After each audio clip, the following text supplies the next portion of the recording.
అందరూ ఎలా ఉన్నారు? బాగున్నారా? నేను మొన్న ఊరికి వెళ్ళాను కదా, అక్కడ బ్లాగ్ అండి ఇది. ఊర్లో వీడియో తీస్తూ వచ్చాను. బయటికి వచ్చేసరికి ఎండ చూసారు ఎలా కాస్తుందో. టైము 9 అయింది అనుకుంటానండి. అసలు 9ంటికి విపరీతం ఎండ. మా నాన్న బయటికి వెళ్తే వచ్చారు. బయటికి వెళ్ళి కొన్ని సామాన్లు తీసుకొచ్చి మాకు టిఫిన్ తీసుకురానికి వెళ్ళారు. మళ్ళీ అంటే ఇంటి దగ్గర మా అమ్మ దోశలు వేసింది.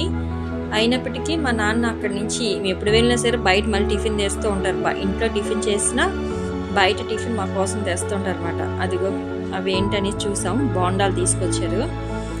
మా అమ్మ ఏమో మా కోసం దోశలు వేసింది, మా నాన్న మా కోసం బోండాలు తీసుకొచ్చారు అనమాట. బయటికి వెళ్ళి టిఫిన్ చేసిన తర్వాత మళ్ళీ మేము ఏం చేసామంటే నేను మా పాప కలిసి మా పిన్ని వాళ్ళ ఇంటికి వెళ్ళాం. మా పిన్ని అంటే మా చిన్నాన్న అనమాట, మా నాన్న వాళ్ళ బ్రదరు.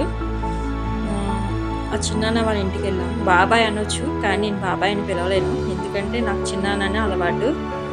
మా చిన్నాన్న వాళ్ళ ఇంటికి వెళ్తూ వచ్చామండి. పక్కనే అనమాట, రోడ్డు పైన వాళ్ళ ఇల్లు, కొద్ది లోపల మా ఇల్లు అనమాట. పిన్ని చిన్నాన్న వాళ్ళ ఇల్లు ఇది.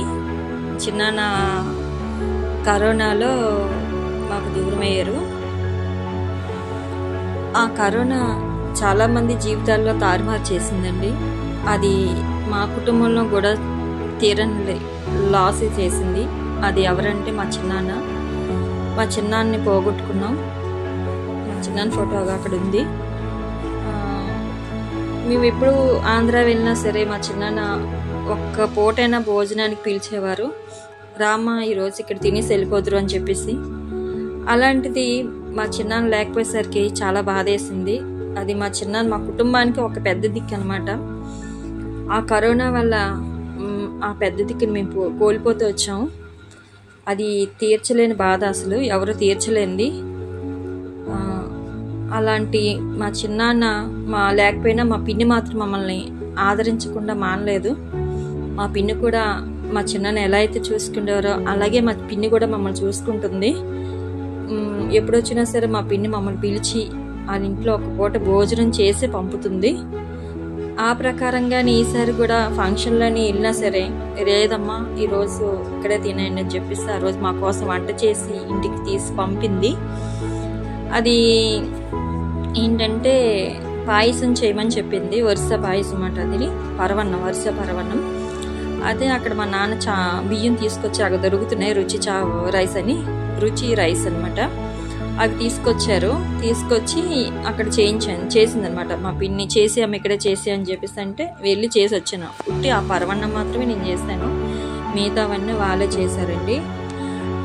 బిర్యానీ, తర్వాత చికెను, మటను, గారెలు, తేనె గారెలు ఇవన్నీ చేసి మా పిన్ని మా కోసం వండి పెట్టింది. అసలు మా చిన్నాన్న లేని లోటు ఎవరు తీర్చలేరు. సరే అండి, ఆ స్టోరీ చెప్తే చాలా పెద్దది ఉంటుంది, అవన్నీ నేను చెప్పలేను.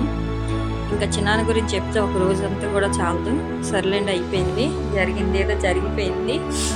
కానీ ఇప్పుడున్న మా తమ్ముళ్ళు, మా పిన్ని మమ్మల్ని ఆ రీతిగానే చూసుకుంటున్నారు. చాలు, ఆ మాత్రం అభిమానం ఉంటే చాలు, ఇంకేం పెట్టక్కర్లేదు మాకు. వెళ్ళేటప్పుడు ప్రేమగా పలకరించి గ్లాసు మంచినీళ్ళు ఇస్తే అదే చాలా ఎక్కువ. అంతేనండి. ఓకేనండి, ఈ వీడియో నచ్చితే లైక్ చేయండి, షేర్ చేయండి, సబ్స్క్రైబ్ చేసుకోండి. ఓకే అండి, బాయ్.